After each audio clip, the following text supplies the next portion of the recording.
بسم اللہ الرحمن الرحیم۔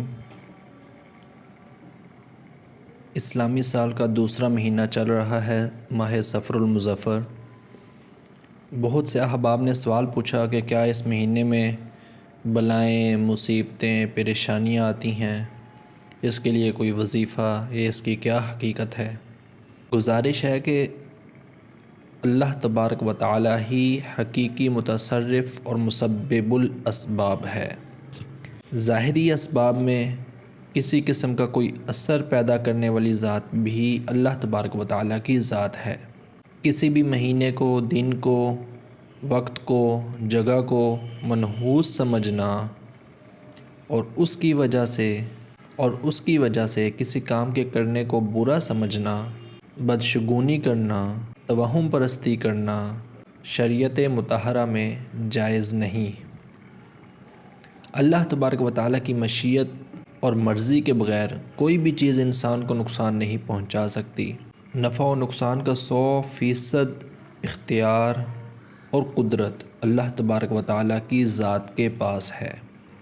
اللہ تبارک و تعالیٰ نے قرآن پاک میں ارشاد فرمایا، سورہ یونس، اعوذ باللہ من الشیطان الرجیم، بسم اللہ الرحمن الرحیم، وَإِن يَمْسَسْكَ اللَّهُ بِضُرٍّ فَلَا كَاشِفَ لَهُ إِلَّا هُوَ وَإِن يُرِدْكَ بِخَيْرٍ فَلَا رَادَّ لِفَضْلِهِ يُصِيبُ بِهِ مَن يَشَاءُ مِنْ عِبَادِهِ وَهُوَ الْغَفُورُ الرَّحِيمُ۔ اور اگر اللہ تمہیں کوئی تکلیف پہنچائے تو اس کے سوا کوئی اسے دور کرنے والا نہیں، اور اگر وہ تمہارے ساتھ بھلائی کا ارادہ فرمائے تو کوئی اس کے فضل کو رد کرنے والا نہیں۔ وہ اپنے بندوں میں سے جسے چاہتا ہے اپنا فضل پہنچاتا ہے، اور وہ بڑا بخشنے والا نہایت مہربان ہے۔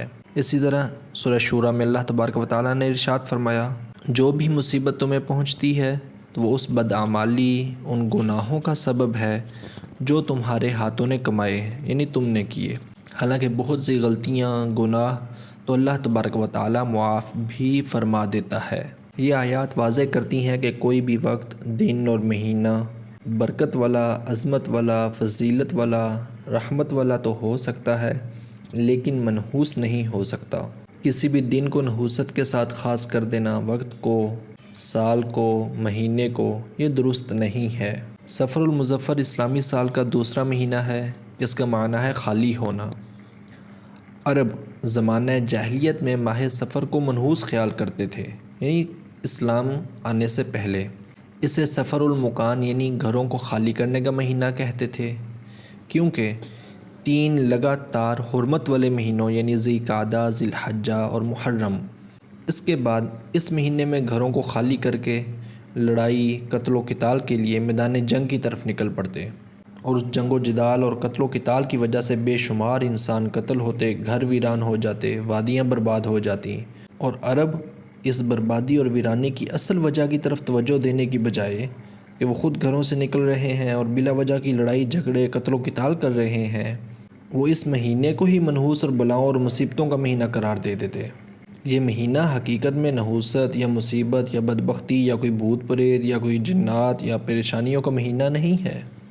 آقا علیہ الصلوۃ والسلام نے ارشاد فرمایا، صحیح بخاری شریف کی حدیث پاک ہے، حضور نے فرمایا، لا عدوى ولا سفر ولا حامہ۔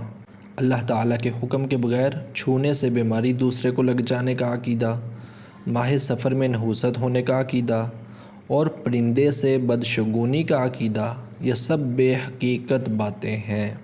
گویا آقا علیہ الصلوۃ والسلام نے خود واضح فرما دیا کہ صفر المظفر کے بارے میں ایسا عقیدہ رکھنا کہ اس میں کوئی پریشانیاں آئیں گی، مصیبتیں آئیں گی، یہ بدبختی کا مہینہ ہے یا نحوست کا مہینہ ہے، اس میں خاص دعائیں پڑھی جائیں، خاص طور پہ کچھ کیا جائے کہ اس کی نحوست دور ہو جائے، یہ سب چیزیں غلط ہیں۔ ہاں، استغفار کرنا چاہیے، آپ وظائف پڑھیں، لیکن اس نیت سے نہیں کہ اس مہینے کی نحوست دور ہو جائے۔ اس مہینے میں کوئی نحوست نہیں ہے۔